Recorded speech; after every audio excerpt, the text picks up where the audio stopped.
اور یہ حدیث مبارکہ میں آتا ہے، نبی کریم علیہ الرؤوف الرحیم صلی اللہ علیہ وسلم نے ارشاد فرمایا کہ بے شک اللہ تبارک و تعالیٰ نے مجھے وحی فرمائی کہ میں اپنی دونوں بیٹیوں کا نکاح یکے بعد دیگرے حضرت عثمان غنی سے پڑھا دو۔ یعنی کہ رب نے وحی فرمائی، اور پھر دنیا کی تاریخ میں اس آسمان کے نیچے ایک ہی شخصیت ایسی ہے کہ جن کے نگاہ میں کسی نبی کی دو بیٹیاں ہوں، یعنی ایک نے پردہ کیا تو اللہ کے نبی نے اپنی دوسری شہزادی کا نکاح ان سے پڑھا دیا۔ وہ اس آسمان کے نیچے جب سے کائنات بنی ہے ایک ہی ہستی ہے جن کا نام حضرت عثمان غنی ہے۔ تو اس لیے آپ کو ذو النورین کہا جاتا ہے کہ دو نوروں والے۔ حضور کی دونوں بیٹیاں جس طرح اعلیٰ حضرت نے فرمایا ہے نا، تیری نسل پاک میں ہے بچہ بچہ نور کا، تو ہے عین نور تیرا سب گھرانہ نور کا۔ آقا علیہ الصلوۃ والسلام کے دو نور یکے بعد دیگرے آپ کے نکاح میں آئے، اس لیے آپ کو ذو النورین یعنی دو نوروں والا کہا جاتا ہے۔ تو حدیث مبارکہ میں آتا ہے کہ حضرت سیدنا عثمان غنی رضی اللہ تعالیٰ عنہ، حضور علیہ الصلوۃ والسلام نے جیش اسرا کا اعلان فرمایا۔ اسرا کہتے ہیں تنگ دستی کو، کہ تنگ دستی تھی، مالی حالات اس طرح کے مضبوط نہ تھے، لیکن کفار سے جنگ کرنی پڑی، تو آقا علیہ الصلوۃ والسلام نے جنگ کے لیے مال کی ترغیب دی کہ مال کے ساتھ مجاہدین کی مدد کرو۔ تو ہر کوئی مدد کے لیے اپنی کوشش کرتا رہا، اپنے تائیں جو کچھ کوئی پیش کر سکتا تھا وہ کرتا رہا، لیکن حضرت سیدنا عثمان غنی رضی اللہ تعالیٰ عنہ اپنی جھولی میں 1000 دینار لے کر بارگاہ رسالت میں حاضر ہوئے اور اس کی آقا جیش اسرا کے لیے یہ میں 1000 دینار ایک سونے کا سکہ ہوتا ہے، آقا میں یہ پیش کرتا ہوں۔ آقا علیہ الصلوۃ والسلام نے ان کو جھولی میں ڈالا اور حضور ان میں ہاتھ ہلا رہے تھے اور ساتھ فرما رہے تھے کہ عثمان کی یہ خدمت اللہ کی بارگاہ میں اتنی قبول ہوئی ہے کہ آج کے بعد عثمان کا کوئی بھی عمل میرے عثمان کو نقصان نہیں دے گا۔ کوئی بھی عمل عثمان کو نقصان ہے، یعنی اگر وہ نفلی عبادات نہ بھی کرے تو یہ اتنی بڑی نفلی عبادت ہے کہ اب پوری زندگی حضرت عثمان کے لیے یہی کافی ہے۔ اور حدیث مبارکہ میں آتا ہے ترمذی شریف کے اندر، حضرت امام ترمذی نے حضرت سیدنا عبد الرحمن بن خباب رضی اللہ تعالیٰ عنہ سے روایت کی، آپ فرماتے ہیں شہدت النبی صلی اللہ علیہ وسلم، میں حضور علیہ الصلوۃ والسلام کی بارگاہ میں حاضر تھا اور حضور لوگوں کو ترغیب دلا رہے تھے علی جیش الاسرہ، یہ اسی جیش اسرا کی تیاری کے لیے کہ اس کے لیے مال دیں، تو فرمایا ہر کوئی اپنے تائیں کچھ نہ کچھ کرتا رہا۔ حضرت عثمان غنی نے 1000 دینار دیے، پھر 100 اونٹ بمائے ساز و سامان پیش کیے، حضور نے پھر اعلان فرمایا، آپ پھر کھڑے ہو گئے اور 200 اونٹ بمائے ساز و سامان پیش کیے اور آقا علیہ الصلوۃ والسلام کی بارگاہ میں، اور پھر آقا علیہ السلام نے ارشاد فرمایا کہ میرا عثمان وہ ہے جو اللہ کی راہ میں خرچ بھی کرتا ہے اور کبھی اس کا احسان بھی نہیں جتلاتا، کبھی اس کا احسان بھی نہیں جتلاتا۔ اور حدیث مبارکہ میں آتا ہے،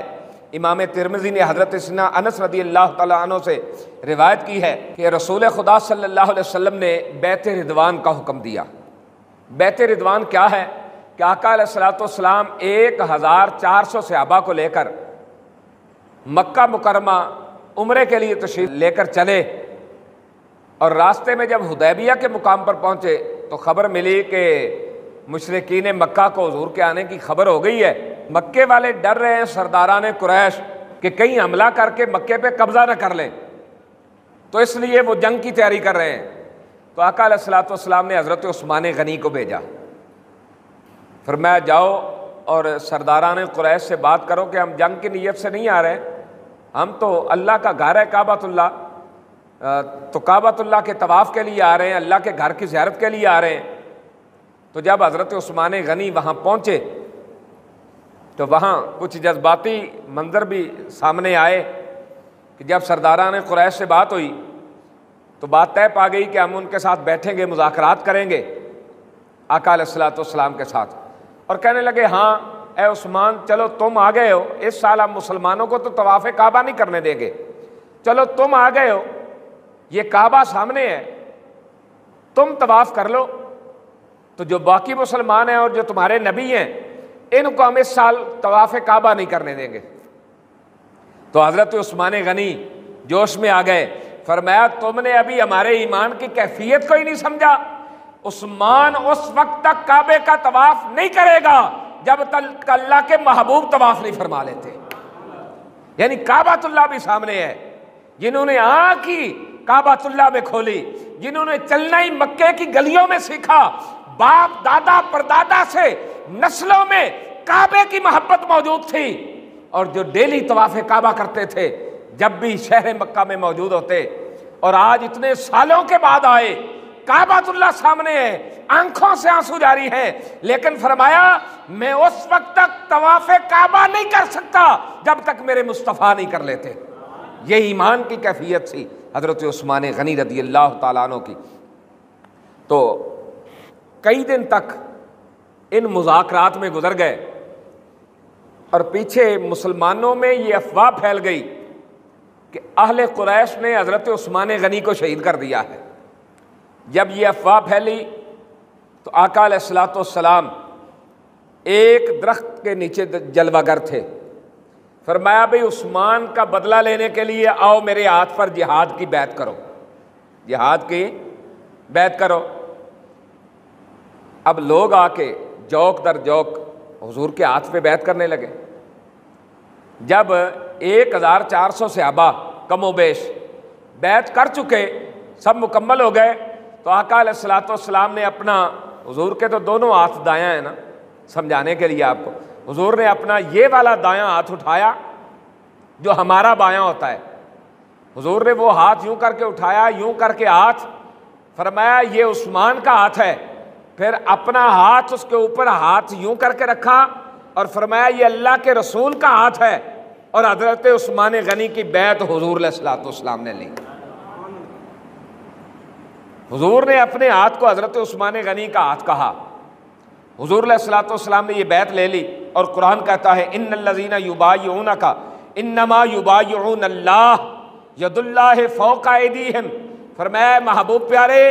ان الذین یبایعونک، وہ لوگ جو آپ کے ہاتھ پہ بیعت کر رہے تھے، انما یبایعون اللہ، بے شک وہ اللہ کے ہاتھ پر بیعت کر رہے تھے، ید اللہ فوق ایدیہم، ایک ہاتھ تو ان کا تھا اور دوسرا ہاتھ اللہ کا تھا،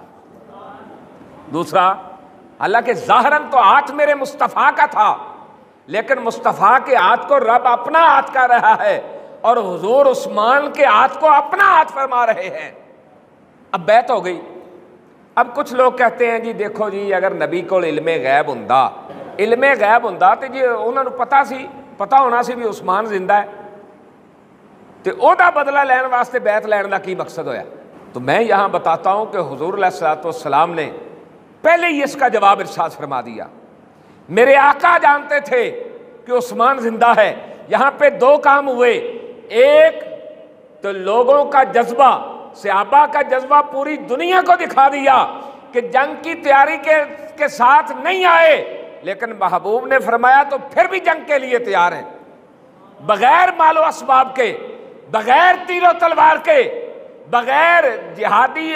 اسلحہ کے، ہر حال میں جیسے بیٹھے تھے جہاد کے لیے تیار ہو گئے کہ محبوب کا حکم آ گیا۔ ایک تو ان کا جذبہ زمانے کو دکھا دیا، اور پھر اپنے ہاتھ پہ دوسرا ہاتھ رکھ کے فرمایا یہ عثمان کا ہاتھ ہے، میں عثمان کی بیعت لے رہا ہوں۔ تو بیعت زندہ کی لی جاتی ہے یا شہید کی لی جاتی ہے؟ تو حضور نے بتا دیا کہ میرا عثمان زندہ ہے، تاکہ قیامت تک اگر کوئی بات کرے تو یہ جواب اس کے منہ پہ مارا جائے کہ میرے آقا وہ ہیں کہ اول و آخر سب کچھ جانے، دیکھے بعید و قریب، غیب کی خبریں دینے والا اللہ کا وہ حبیب نبی جی، اللہ اللہ اللہ لا الہ الا ہو۔ تو آقا علیہ الصلوۃ والسلام نے یہ بیعت کر کے زمانے کو بتا دیا کہ میرا عثمان زندہ بھی ہے، اور میں عثمان کے زندگی سے باخبر بھی ہوں، لمحے لمحے سے باخبر ہوں، اور کائنات کو پیغام پہنچا دیا کہ میرا کوئی بھی امتی ہو، کائنات کے کسی بھی خطے میں ہو، میں محمد اس کی خبر رکھتا ہوں۔ یہ کائنات کو پیغام دے دیا۔ تو کسی شاعر نے کیا خوب کہا ہے کہ دست حبیب خدا جو کہ ید اللہ تھا، ہاتھ بنا آپ کا، آپ وہ ذیشان ہیں، حدیبیہ میں خود اپنے ہی دست اقدس پر حضور کرتے ہیں بیعت برائے ذوالنورین، یعنی ذوالنورین وہ ہیں کہ جن کی بیعت حضور اپنے ہاتھ پر کر رہے ہیں، اور اپنے ایک ہاتھ کو عثمان کا ہاتھ قرار دے رہے ہیں، دوسرے کو اپنا ہاتھ، اور اللہ اس ہاتھ کو اپنا ہاتھ قرار دے رہا ہے۔ آپ مجھے بتائیں یہ بات کہاں تک پہنچ گئی؟ یہ حضرت عثمان ذوالنورین ہے، اور جو پھر آپ کے خلاف ہو سمجھ لینا جو حضرت عثمان کے خلاف ہے وہ مصطفیٰ کے بھی خلاف ہے، جو مصطفیٰ کے خلاف ہے وہ خدا کے بھی خلاف ہے۔ تو آپ مجھے بتائیں پھر ان کا ٹھکانہ کیا ہوگا؟ اور جو حضرت عثمان سے پیار کرنے والا ہے وہ مصطفیٰ کریم سے پیار کرنے والا ہے، جو آقا سے پیار کرنے والا ہے وہ خدا سے بھی پیار کرنے والا ہے۔ تو حدیث مبارکہ میں آتا ہے ان جابر ان النبی صلی اللہ علیہ وسلم قال عثمان فی الجنہ، حضرت جابر رضی اللہ تعالیٰ عنہ روایت کرتے ہیں کہ حضور نے ارشاد فرمایا میرا عثمان جنتی ہے، فرمایا میرا عثمان جنتی ہے۔ اور ان ابن عباس ان النبی صلی اللہ علیہ وسلم قال لیدخلن بشفاعت عثمان 70 الفا کلہم قد استوجبوا النار الجنت بغیر حساب۔ تو حضرت عبداللہ ابن عباس رضی اللہ تعالیٰ عنہما روایت کرتے ہیں کہ آقا علیہ السلام نے ارشاد فرمایا کہ لوگوں سنو، میرا عثمان وہ ہے کہ جن کی سفارش سے 70,000 ایسے لوگ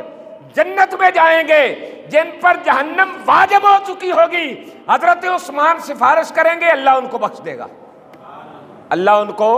بخش دے گا۔ اور یہ وہی لوگ ہوں گے جو حضرت عثمان کی محبت دلوں میں رکھنے والے ہوں گے، حضرت عثمان کا پیار دلوں میں رکھنے والے ہوں گے، لیکن اپنے اعمال کی وجہ سے ان پر یہ حکم نازل ہو چکا ہوگا، لیکن جب حضرت عثمان سفارش کریں گے تو اللہ ان کے گناہوں کو معاف فرما دے گا اور ان کو جنت میں بھیج دے گا۔ اور 10ویں حدیث مبارکہ میں ہے ان ابی ہریرہ رضی اللہ تعالیٰ عنہ قال اشترى عثمان الجنت من النبی صلی اللہ علیہ وسلم مرتين حين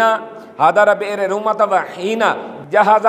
جیش العسرہ، کہ حضرت عثمان غنی رضی اللہ تعالیٰ عنہ وہ شخصیت ہیں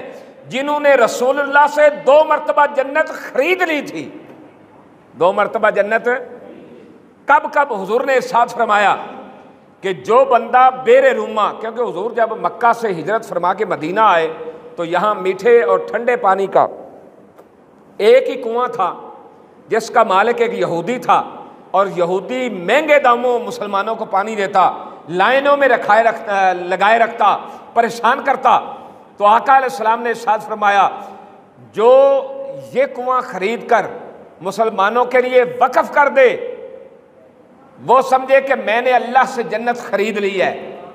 تو حضرت عثمان غنی نے 35,000 درہم میں وہ کنواں خرید کر مسلمانوں کے لیے وقف کر دیا۔ تو آقا علیہ السلام کو جب یہ خبر پہنچی تو فرمایا میرے عثمان نے اللہ سے جنت خرید لی ہے۔ تو جب جو زمین آپ خرید لیتے ہیں آپ اس کے مالک ہوتے ہیں کہ نہیں؟ اونچی بولیے۔ آپ چاہیں تو اس میں کسی کو آنے دیں، چاہیں تو نہ آنے دیں۔ تو پتہ چلا حضرت عثمان نے اللہ سے جنت خرید لی، رب نے حضرت عثمان کو مالک بنا دیا، جس کو چاہیں گے آنے دیں گے، جس کو چاہیں گے اس کو نہیں آنے دیں گے۔ اور پھر دوسری مرتبہ جب جیش عسرہ کی باری آئی تو اس وقت 1,000 دینار بھی پیش کیے، 100 اونٹ پہلے پیش کیے، 200 اونٹ پھر پیش کیے۔ تو آقا علیہ السلام نے اس وقت بھی فرمایا کہ آج عثمان نے اللہ سے جنت خرید لی ہے۔ تو حضرت عثمان غنی رضی اللہ تعالیٰ عنہ وہ ہیں جنہوں نے 2 مرتبہ جنت خریدی، تو اللہ رب العزت نے ان کو جنت کا مالک بنا دیا۔ تو وہ حضرت عثمان غنی ذوالنورین کہ آقا علیہ السلام کی زبان اقدس سے الفاظ نکلتے تو آپ فوراً ان کو پورا کرنے کی کوشش کرتے اور کر کے زمانے کو دکھاتے، اور ہر جنگ میں وہ پیش رہے سوائے جنگ بدر کے، کہ اس جنگ میں آپ کی بیوی حضرت رقیہ بیمار تھیں تو آقا علیہ السلام نے ان کی تیمارداری کے لیے چھوڑا، اور ساتھ یہ فرمایا کہ عثمان تجھے جو جنگ میں شامل ہوئے ان کا اجر بھی ملے گا اور مال غنیمت سے حصہ بھی ملے گا، مال غنیمت سے حصہ بھی ملے گا۔ گویا حضرت عثمان غنی وہ جو وہاں جہاد کر رہے تھے ان کے مدینے میں رہ کر ان کے برابر جہاد میں شریک تھے، ان کے برابر جہاد میں شریک تھے۔ تو حضرت عثمان غنی ذو النورین رضی اللہ تعالیٰ عنہ آپ ہی کی عظمت پر، شان پر انشاءاللہ العزیز اس سے آگے آئندہ جمعۃ المبارک کو گفتگو کریں گے کہ آپ کی شان میں کون کون سی آیات نازل ہوئیں اور آپ کا دور خلافت کیسا رہا اور کون کون سے ملک آپ کے دور خلافت میں فتح ہوئے۔ انشاءاللہ آئندہ جمعۃ المبارک کو اس پر بات کریں گے۔ وآخر دعوانا الحمدللہ رب العالمین۔ سنت ادا کر لیجیے۔